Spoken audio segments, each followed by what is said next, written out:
Welcome to Neon Primer Marketing. In this series, Vega and Axon break down exactly how founders build AI content systems that run without them. Right now, your analytics dashboard is probably completely green. Oh, almost certainly. Right. Your AI is generating this flawless, grammatically perfect content at scale. Impressions are up, the posting schedule is running like clockwork, and your team is, celebrating this sheer volume of output. Yeah, they're thrilled. But the reality is, your business is quietly bleeding out. It really is. It's the ultimate false positive in modern business. You see engagement metrics that suggest health, but the foundational trust and that mind share that actually drives your revenue is just quietly evaporating beneath you. Exactly. And that is the core of today's deep dive. So if you're a founder, an executive, or really any professional relying on large language models to scale your communication, we're looking at some incredibly sharp research today focused on the alchemy of founder identity in AI content. And just to be clear up front, our mission here is not to hand you another, cheat sheet of top 10 ChatGPT prompts to sound human. No, no fluff. We are entirely bypassing those superficial fixes. We are unpacking the invisible, silent cost of generic AI output and dismantling the psychological trap that keeps founders stuck producing it. Because the deception really lies in the symptom itself, doesn't it? It does. When you generate a post or a newsletter using AI, the result isn't terrible. It's actually highly competent. Right. It synthesizes information well. Exactly. But the friction comes from the fact that it completely lacks the specific gravity of the person who actually built the company. Every founder using AI as a crutch right now is systematically stripping away the distinct edges of their identity. And your audience, well, they feel the void, even if they can't quite articulate what's missing. They definitely feel it. So let's look at the immediate cost of this, because the initial assumption I always hear is, well, it's just one LinkedIn post, what's the harm? Right, it's just one update. But the cost of sounding generic is never about a single piece of content. It is about the compounding effect of a pattern. Yeah, a single piece of generic content is really just a drop in the ocean. The real danger materializes when you leverage AI to scale your output from, say, once a week to every single day. You establish this relentless rhythm of competence without character. Spot on. And every time you publish one of those polished, soulless pieces, you are actively conditioning your audience to treat your brand like background noise. It is exactly like elevator music. Oh, that's a perfect analogy. Right, because elevator music is perfectly engineered. There are no dissonant chords, the tempo is pleasant, it fills the silence perfectly. But absolutely no one is buying a ticket to sit in an elevator and listen to it. No one. It's fundamentally designed to be ignored. But I want to look at this from the perspective of a hyper-rational founder looking at their data right now. Okay, let's play devil's advocate. If the social media algorithm is still pushing my content out, right, and I am still technically appearing in my target buyer's feed, is it really failing? The machine is still distributing the work. Well, that is the exact trap of optimizing for distribution instead of resonance. Okay, explain that. The distribution algorithm does not punish generic content. In fact, recommendation engines often favor it. Really? Yeah, because it's competent, predictable text. It keeps users scrolling without any friction. The punishment doesn't come from the algorithm. It comes entirely from the audience. Wow. And the terrifying part for a founder is that this punishment is entirely silent. Because they aren't, leaving comments critiquing your sentence structure. Exactly. They simply scroll past. They stop pausing on your name. They stop sending your posts to their internal Slack channels. Which is where the real business happens. Exactly. And most devastatingly, when their enterprise contract is up for renewal or they suddenly face the exact problem your software solves, your name just does not trigger in their brain. Wow. That silence is a direct, measurable financial loss. You've successfully occupied a few pixels on their screen, but you've been entirely evicted from their memory. You lose the deal before the buyer even realizes they're in the market. Yes. Because as a founder, your primary competitive advantage against these massive incumbents is your distinct perspective. That's your weapon. So if they've been trained to tune out your elevator music, you've completely surrendered your most potent weapon.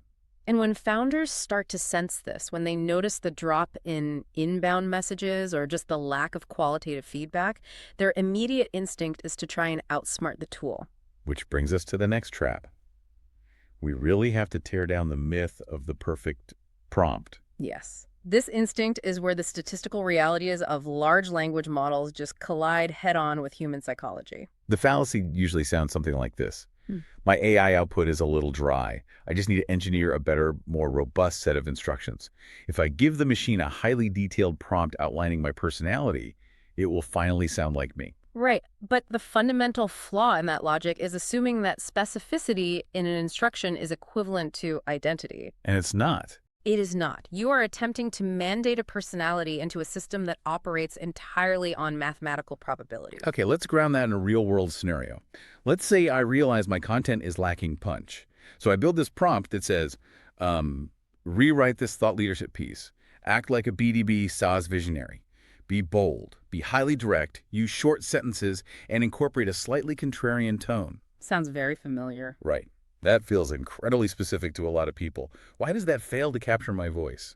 Because you have to understand what the model actually does when it receives the instruction to be bold and contrarian. Okay. The AI does not possess a private understanding of your unique intellect. It searches its latent space, which is its vast underlying database of training material, for the statistical average of what bold and contrarian B2B SaaS founders sound like. Oh, wow. Yeah.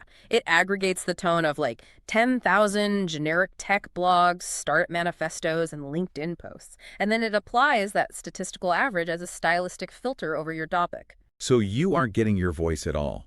You're just getting the mathematical mean of every cliche in Silicon Valley. Precisely. You have essentially asked the AI to put on a costume. It's acting out a caricature of a persona. A caricature. Yeah. It's a different flavor of generic, but it is still fundamentally generic. The AI has no raw material of you to draw from. You literally cannot prompt your way to a voice. The AI has never been given the foundational data to understand. But wait, let me push back on that. Sure. If I write a massive, like 500-word prompt where I literally dictate my vocabulary, I tell it I never use the word synergy, I always refer to downstream effects, and my humor is dry, isn't that providing the raw material? Well, If I explicitly codify my rules, shouldn't the model be able to replicate my specific frequency? it will obey the constraints, absolutely, Well, but it will still lack the underlying cognitive architecture of how you actually think. cognitive architecture. Right.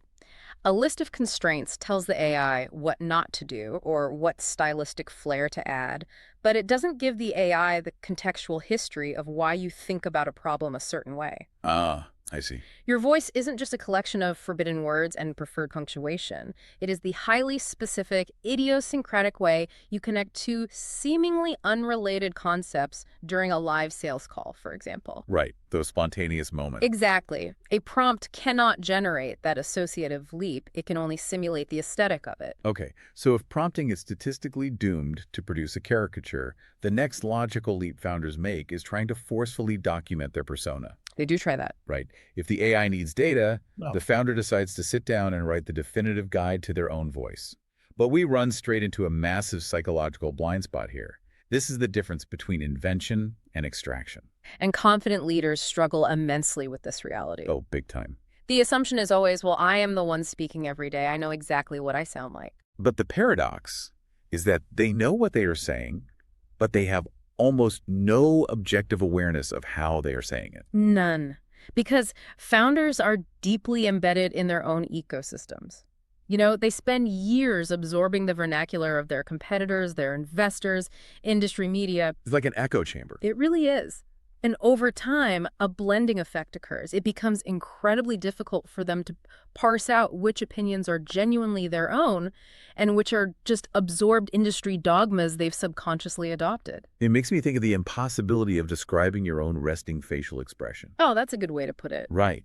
You only ever see your face when you are intentionally looking in a mirror, actively reacting to your own reflection. Right, you're posing. You have no idea what your face actually looks like when you are deep in thought or when you're just listening to a complex question.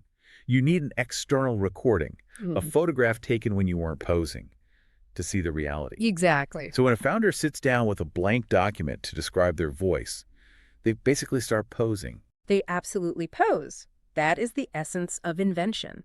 They write down an aspirational version of themselves. They write things like, I am the disruptive visionary who cuts through the noise. Ugh, the cliches. Right. They invent a character, but the real power lies entirely in extraction. So how does that extraction actually manifest in the real world? Because, you know, identifying that you need an external lens is one thing, but practically executing it seems pretty daunting. It is work. Extraction requires looking at the unpolished, native environments where the founder is forced to perform without a script.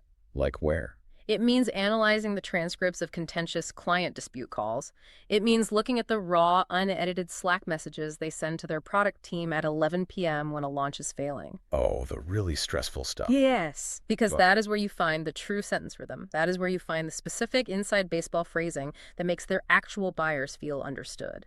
I love that. So it's the difference between a founder saying they are, quote, disruptive in a prompt versus discovering through extraction that their actual superpower in a sales call is this slow, methodical empathy, where they always ask, what is the compounding downstream cost if we ignore this? Exactly. That specific framing is the identity. Yes. And those genuine elements are highly identifiable, but they require rigorous archaeological work to unearth. Most founders simply do not want to do the work of extracting reality. Or they don't. So they settle for the ease of inventing a fantasy. Which brings us right back to the generic AI output. Exactly. So if a founder accepts this, if they realize prompting is a dead end and inventing a persona is a trap, we arrive at the actual technical solution, the concept of a true AI voice system. Yes. Let's define what this actually is, starting with what it absolutely is not, because I feel like the corporate terminology gets really muddy here. It definitely does. So first off, a true AI voice system is not a marketing style guide. It has nothing to do with your brand color palette or your typography choices. It is not a list of adjectives. It isn't a slide deck from an offsite retreat listing your company's core values like integrity and innovation. No. At its core, a functional AI voice system is a dynamic living data set. Okay. It is a comprehensive repository of extracted reality. It documents the founder's historical stances on specific market friction points. It catalogs the exact analogies they naturally use to explain complex architecture. So it's their actual track record of thought. Exactly. It maps out their deeply held, contrarian positions that actively alienate bad fit customers while attracting ideal ones. Let me push back on the feasibility of this for a moment. Okay, go ahead. To a founder listening right now, this probably sounds like an administrative nightmare. Sure. I mean, you're describing a massive, deeply intimate brain dump. Assuming someone even has the time to compile hundreds of pages of unedited transcripts and deeply held market positions, how does this actually change the daily interaction with the AI? Does the founder just copy and paste a 100-page document into the chat window every single morning? No, not at all. The workflow fundamentally changes because we are no longer relying on the standard context window of a basic chat interface. Oh, thank goodness. When you build a true voice system, you are utilizing technologies like retrieval augmented generation, or Odd. Right. You transform this massive living document into a searchable database of semantic meaning. Okay, let's unpack ARG for a second. How does that stop the AI from approximating? Well, when you want to generate a piece of content about a new industry trend, you don't just ask the AI to write about it using a list of tone rules. Like we talked about before. Right. Instead, the system first searches your proprietary database, your extracted history, for any time you have ever spoken about similar trends, market shifts, or underlying technologies. Now that makes sense. It retrieves your actual historical thoughts, Yeah. your specific vocabulary, and your exact framing. It then feeds that highly specific raw material into the language model. So the AI isn't guessing what you might say based on an average of the internet. It is synthesizing what you have said and what you actually believe into a new format. Exactly. It bridges the gap between approximation and replication. The language model is no longer starved for data. It is grounded entirely in your intellectual property. That completely flips the daily friction. I mean, the current reality for most founders is they get an AI draft. And they spend 45 minutes rewriting it, injecting their own anecdotes, fixing the overly dramatic transitions, and stripping out all those robotic emojis. That's exhausting. It is. But with a grounded voice system, the output shifts from a draft that needs to be salvaged to a draft that simply needs to be reviewed and deployed. Yes, it restores the human gravity to the content without sacrificing the scale that the technology offers. Okay, let's zoom out a bit and look at the macroeconomic timeline of this shift. Yeah. Because the cost of ignoring this isn't necessarily apparent on a Tuesday afternoon when you post a generic update and still get, like, 50 likes from your immediate network. Right, it feels fine in the moment. We are looking at a much wider, more permanent divide over the next 12 to 24 months. The gap between the person and the machine. And the deceptive nature of this gap is that it really only reveals itself over a long time horizon. How so? Well, if you place a generic AI post next to an authentic founder post on a random Tuesday, the engagement metrics might look identical. The dashboard is still green. Exactly.